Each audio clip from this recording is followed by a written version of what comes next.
Hitting a Straight Lick with a Crooked Stick, Stories from the Harlem Renaissance by Zora Neale Hurston, performed by Ingenue Ellis. Editor's Note: This volume constitutes an entirely new edition of Hurston's short fiction.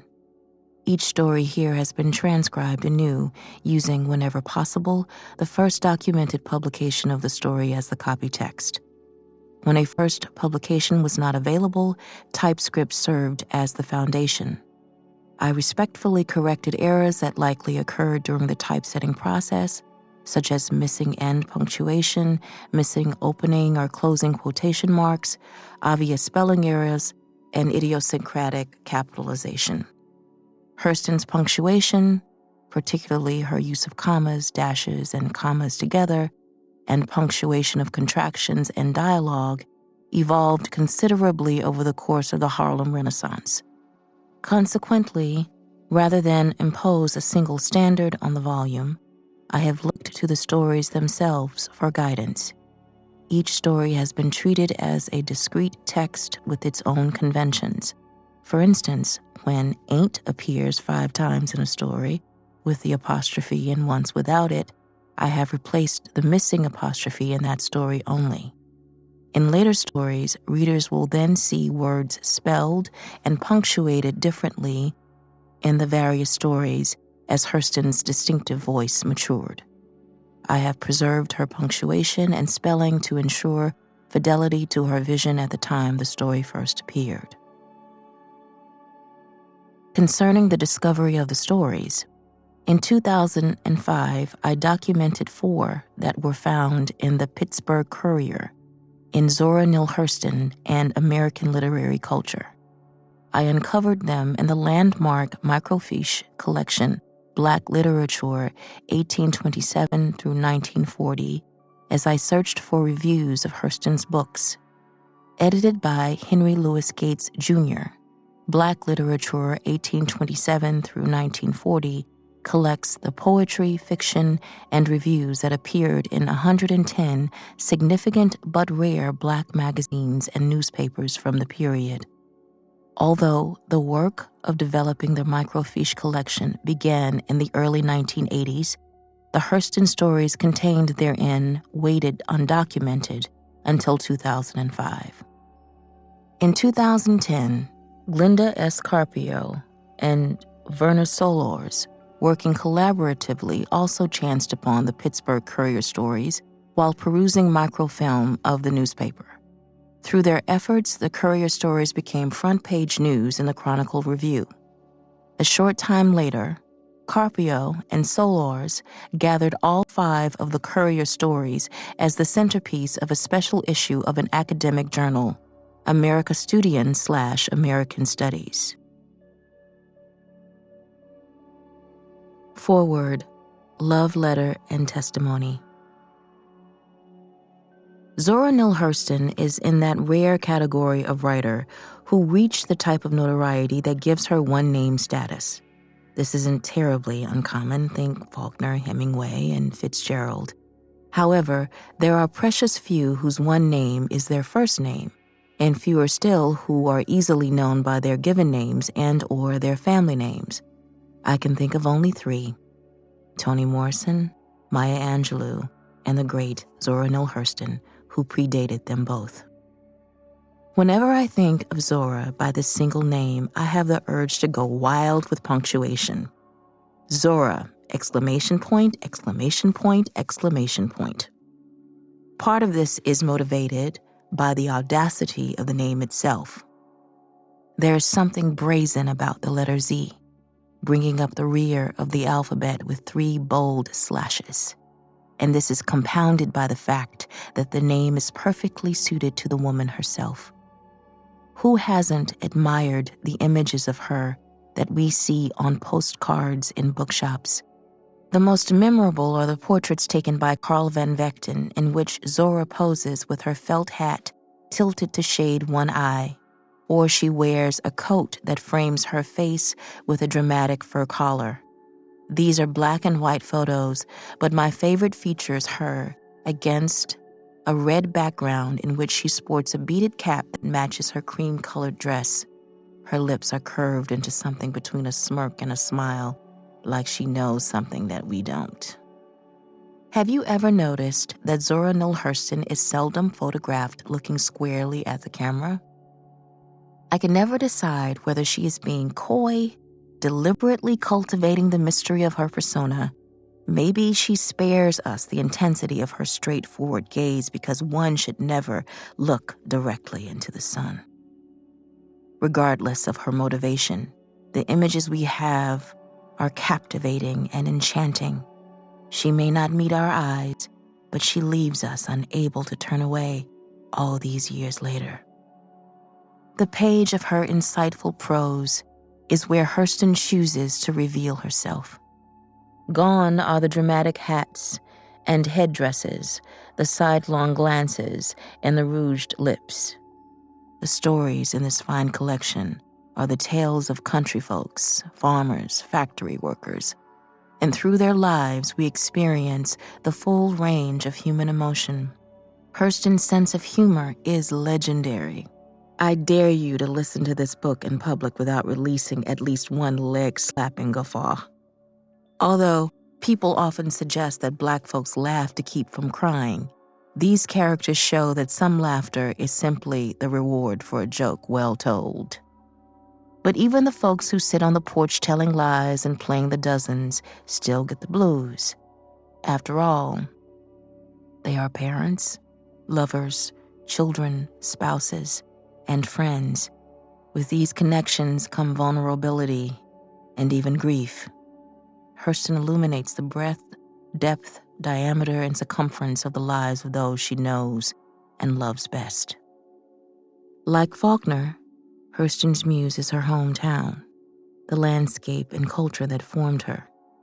But while Faulkner sets his work in a fictional place, Yoknapatawpha County, Hurston calls Eatonville by its true name, giving credit where it is due. She represents for Eatonville harder than Biggie did for Brooklyn and Tupac for L.A. Hurston's writing is both love letter and testimony. For too many years, the American South has been evoked as a shorthand for African-American misery and oppression. When Nina Simone said Mississippi goddamn, she covered the entire region. But Hurston loved the land that she called home. Eatonville boasted a Black mayor, and although Hurston roasts him mercilessly in this book, as well as in Their Eyes Were Watching God, there is an empowerment that comes from Black self-governance. Although racism and white folks present real challenges to the characters that people this collection, oppression is not the center of their lives. This is one of the many intricacies of the Southern experience that is on full display in this excellent collection. Short stories offer us something that novels do not. With a novel, even a masterpiece like Their Eyes Were Watching God, our attention is aimed at one or two characters as we take a deep dive into their complicated psychology, actions, and circumstances.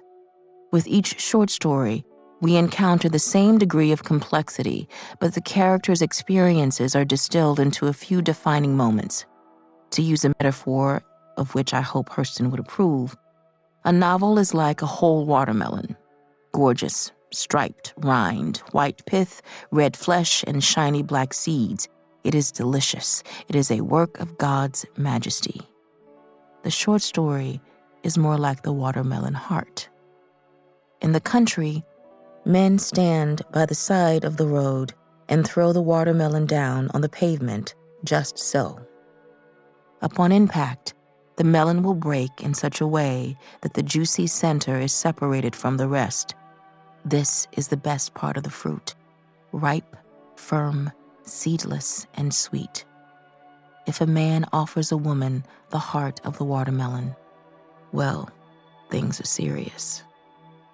Similarly, these stories get right to the heart of the matter.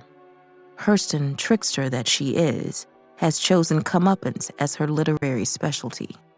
Hers is a world populated by people who are more powerful than they seem. A jilted husband, so timid that he can only gulp when his wife's lover passes by.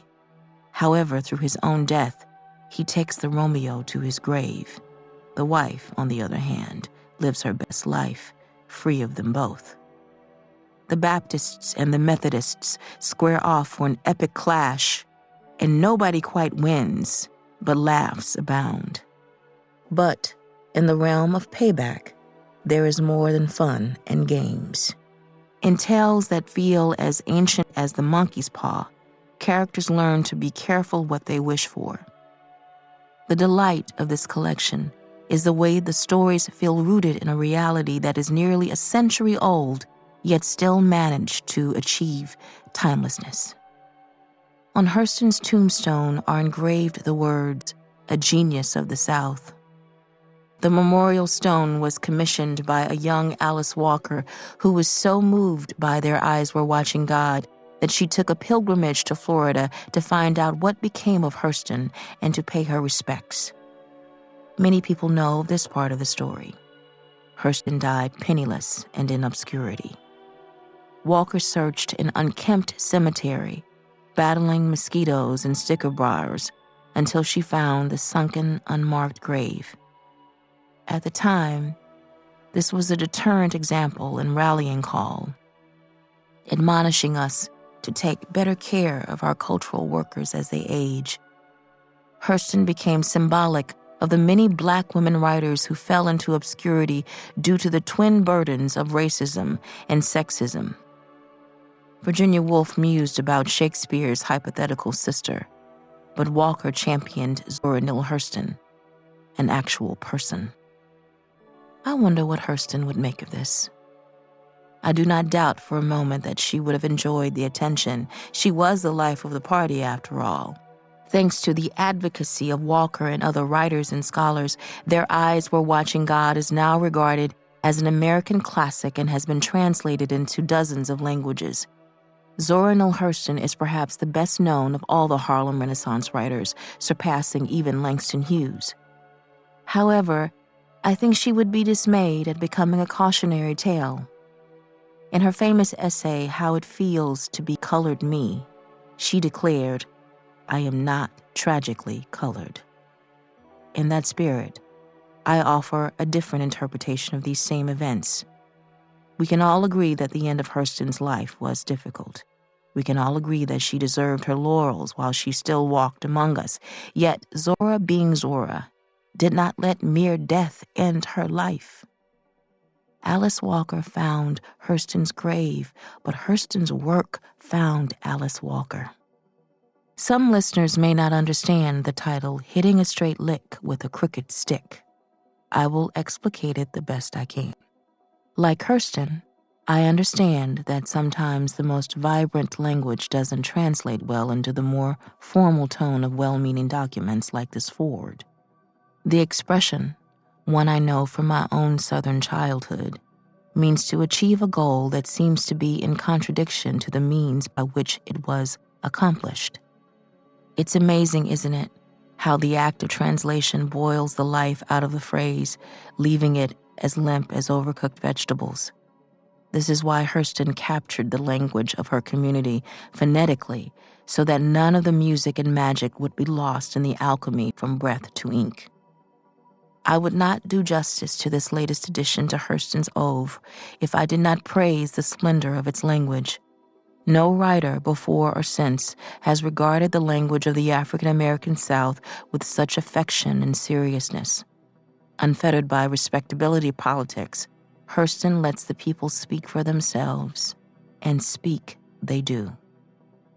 I recommend listening to and reading this work aloud, enjoying the feel of the words in your mouth and the sound of English tightened and strummed like the strings of a banjo. Lose yourself in these stories. Laugh when it's funny. Wipe your eyes when the spirit moves you. Remember Hurston in this way, complicated and brilliant. These pages, like their author, contain multitudes. Tayari Jones, August 19th, 2019.